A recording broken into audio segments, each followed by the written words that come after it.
Hi friends, please subscribe చేయండి friends. Please friends subscribe చేయండి friends. Please subscribe. Please friends, request friends. Okay friends, Divya Sunday రోజు ఖచ్చితంగా eliminate అయిపోతుందని చెప్పా. Big boss house నుంచి వెళ్ళిపోతుందని చెప్పా. సుమన్ గారికి దివ్య గారికి లీస్ట్ ఓటింగ్ జరిగిందని చెప్పా, అతి తక్కువ ఓటింగ్. వాళ్ళిద్దరే ఎలిమినేషన్ జోన్లోకి రావడం జరిగింది. దాంట్లో నుంచి దివ్య గారు ఎలిమినేషన్ అయ్యి బయటకు వెళ్ళడం జరిగింది.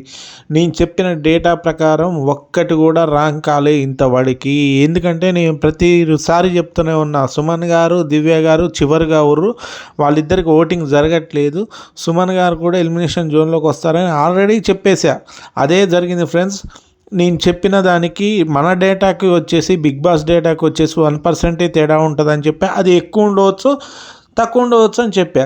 కానీ నేను చెప్పిన దానికి 99.99% మ్యాచ్ అయిపోతుంది. చూసారా? నేను ఖచ్చితంగా నేను దివ్య ఎలిమినేట్ అవుతుందని చెప్పడం కాదు, సుమన్ గారికి ఓటింగ్ కూడా తక్కువ ఉందని చెప్పా.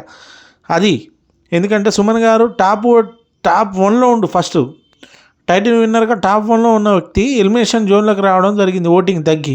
అంటే ఒకసారి తనుజాతో గొడవ అయితేంది, నామినేషన్ చేయడం అయితేంది, అంతేకాకుండా సుమన్ శెట్టి గారు గేమ్ ఆడకపోవడం అయితేంది. దీనివల్ల అతను ఓటింగ్ చాలా కారణాలు ఉన్నాయి. అంతేకాకుండా ఫ్యామిలీ వచ్చిన తర్వాత ఇంకా డల్ అయిపోయిండు సుమన్ గారు. ఎక్కడ ఎనర్జెటిక్గా గేమ్ ఆడుతున్నట్టు కానీ ఎక్కడ కనిపించట్లేదు. కానీ దానివల్ల సుమన్ గారికి ఓటింగ్ తక్కువ అవుతుందని చెప్పా. సంజన గారికి కొద్దిగా ఓటింగ్ పెరిగిందని కూడా చెప్పా మీకు ఆల్రెడీ. ఎందుకంటే సంజన గారికి ఆమె తీసుకునే నిర్ణయాల వల్ల, ఆమె మాటల వల్ల మంచి ఓట్లు వస్తున్నాయి. కొద్దిగా ఓటింగ్ కూడా పెరగడం, ఆమె చెప్పే దానివల్ల కూడా ఓటింగ్ పెరగడం జరిగింది. అయితే ఆమె పవన్, రీతు చౌదరి వాళ్ళని అనడం వల్ల కళ్యాణ్ ఫ్యాన్స్ కూడా సంజన గారు అంటే ఇష్టమే. ఎందుకంటే రీతు చౌదరి, డీమాన్ పవన్ ఇద్దరు కలిసి కళ్యాణ్ని టార్గెట్ చేస్తున్నారు. ఎందుకంటే ఆయనతో గేమ్ ఆడనీయకుండా ఏదో ఒకటి చేద్దాం అన్నట్టు వాళ్ళిద్దరు ట్రై చేస్తున్నట్టు కనిపిస్తుంది షోలో. ఎందుకంటే వీళ్ళిద్దరికి ఎంతసేపు కళ్యాణ్తోనే గొడవ ఉంటుంది.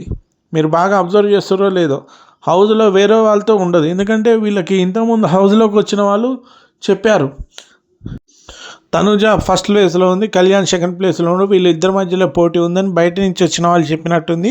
ఎట్లయినా మనం లిస్ట్లో ఉన్నాం కాబట్టి తనుజకు సపోర్ట్ చేస్తే తనుజ టైటిల్ విన్నర్ అవుతుంది అన్న అపోహ ఉండవచ్చు, లేకపోతే భావం ఉండొచ్చు.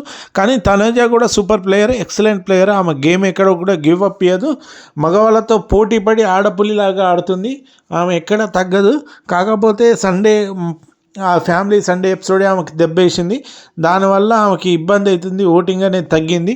ఆ ఒక్క ఎపిసోడ్ లేకపోయినట్టయితే తనుజనే ఫస్ట్ ప్లేస్లో ఉండేది. ఆమెకే ఓటింగ్ కూడా చాలా వరకు ఉండేది. ఎందుకంటే నేను ఫస్ట్ కానీ చెప్తున్నా, కళ్యాణ్కి వచ్చేసి తనుజకు వచ్చేసి ఇంతకుముందు 8% తేడా ఉండేది.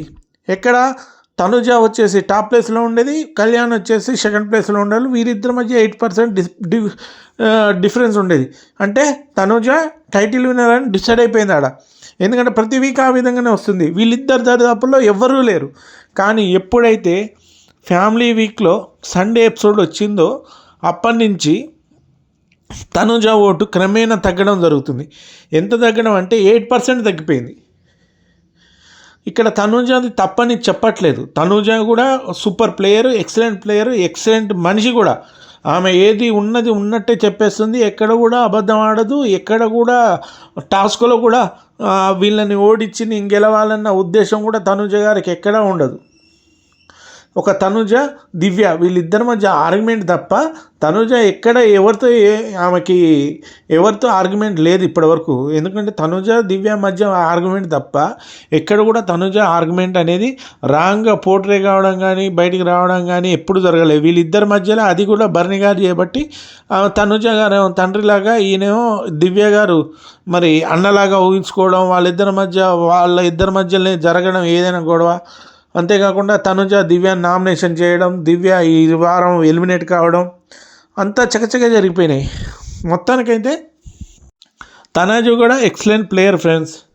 ఆమెను కూడా ఎక్కడ తీసేయడానికి వీలు లేదు. ఎందుకంటే ఆమె దగ్గర ముగ్గురు మగవాళ్ళను ఓడించి, అది కూడా బలశాలులను, ఒక నిఖిల్ని, కళ్యాణ్ని, డీమాన్ పవన్ని ముగ్గురిని ఓడించి కెప్టెన్షిప్లో ఆడపుల్లాగా గెలవడం జరిగింది.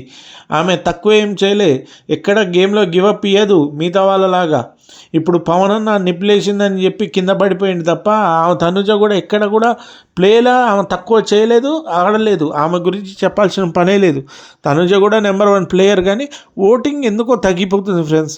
తనుజకి మన లాస్ట్ దగ్గరకు వచ్చేస్తుంటే వీక్ దగ్గరకు వచ్చేసరికి టైటిల్ విన్నర్గా ఉన్న వ్యక్తి 8% ఓటీ తగ్గడం అంటే మామూలు విషయం కాదు. ఎందుకంటే అది ఒక 2% 3% తేడా ఉందనుకోండి, ఇద్దరికి మధ్యలో మన డిఫరెన్స్ వీక్ తగ్గిపోతుంది అనుకోవచ్చు. కానీ 1 వీక్ మొత్తం 1% నుంచి స్టార్ట్ అయింది. ఫస్ట్ మండే నుంచి, తర్వాత 2%, తర్వాత 3%, తర్వాత 4%, ఆ విధంగా 8% మధ్యలో డిఫరెన్స్ రావడం జరిగింది. అంటే తనుజకు ఓటింగ్ చాలా వరకు తగ్గింది. ఈ వారంతో మనకు డిసైడ్ కావాలి ఇద్దరు ఇట్లా ఎవరు. తనుజ గారు ఈరోజు ఎలిమినేషన్ జోన్లోకి వచ్చినట్టయితే, నామినేషన్ జోన్లోకి వస్తే కళ్యాణ్ కూడా నామినేషన్ జోన్లోకి కళ్యాణ్ రాడు ఈ వారం, ఈ వీక్ రాడు. కాబట్టి తనుజ ఓటింగ్ శాతం పెంచుకోవడానికి చాలా వరకు అవకాశం ఉంటుంది. ఈ వారం నామినేషన్లోకి వస్తే మాత్రం తనుజ ఖచ్చితంగా ఓటింగ్ శాతం పెంచుకోవచ్చు. అంతేకాకుండా వీళ్ళిద్దరు దరిదాపులో కూడా ఎవరు లేరు ఫ్రెండ్స్. టైటిల్ విన్నర్ లేరు, సెకండ్ ప్లేస్, థర్డ్ ప్లేస్ కూడా అసలు దరిదాపుల్లో లేరు ఎవరు. ఎందుకంటే 10 ఎబో ఎవరు లేరు. 10% ఎబో ఇమానియల్ లేడు, భరణి లేడు, ఎవ్వరు లేరు. డీమాన్ పవన్, రీతు చౌదరి వీళ్ళే ఈ వీక్ మ్యాక్సిమం పోతే. రీతు చౌదరి ఒకవేళ ఎలిమినేషన్లోకి వస్తే, నామినేషన్లోకి వస్తే మాత్రం రీతు చౌదరి కూడా ఎలిమినేట్ అయ్యే అవకాశాలు ఉంది. ఎందుకంటే సంజన కొద్దిగా ఓటింగ్ శాతం పెరుగుతుంది. అంతేకాకుండా మా టీవీ వాళ్ళు సంజన ఉంచదలుచుకుంటారు. బిగ్ బాస్ వాళ్ళు ఖచ్చితంగా సంజన ఉంచదలుచుకుంటారు. ఎందుకంటే సంజన ఉంటే ఫుటేజ్ వస్తుంది, రేటింగ్ వస్తుంది. కాబట్టి సంజనని డబ్బునైతే తీయరు, టాప్ 5లో ఉంచడానికి ట్రై చేస్తారు. చూద్దాం ఫ్రెండ్స్. అయితే రీతు చౌదరి ఈ వీక్ మాత్రం నామినేషన్లకు వస్తే, ఈ వారం డీమాన్ పవన్ కానీ రీతు చౌదరి కానీ నామినేషన్లోకి వస్తే ఖచ్చితంగా వీళ్ళిద్దరిట్లో ఒకరు వెళ్ళిపోయే అవకాశాలు అయితే చాలా వరకు ఉన్నాయి. ఎందుకంటే రీతు చౌదరి 2 వీక్స్ ఇమ్యూనిటీ లభించింది. దీనివల్ల ఆమె ఓటింగ్ శాతం ఇంకా చాలా తగ్గిపోతుంది. ఎందుకంటే ప్రతి వీక్లో ఆమె నామినేషన్ జోన్లో ఉన్నప్పుడు మాత్రమే ఆమెకు ఓటింగ్ ఆ మాత్రం జరిగేది.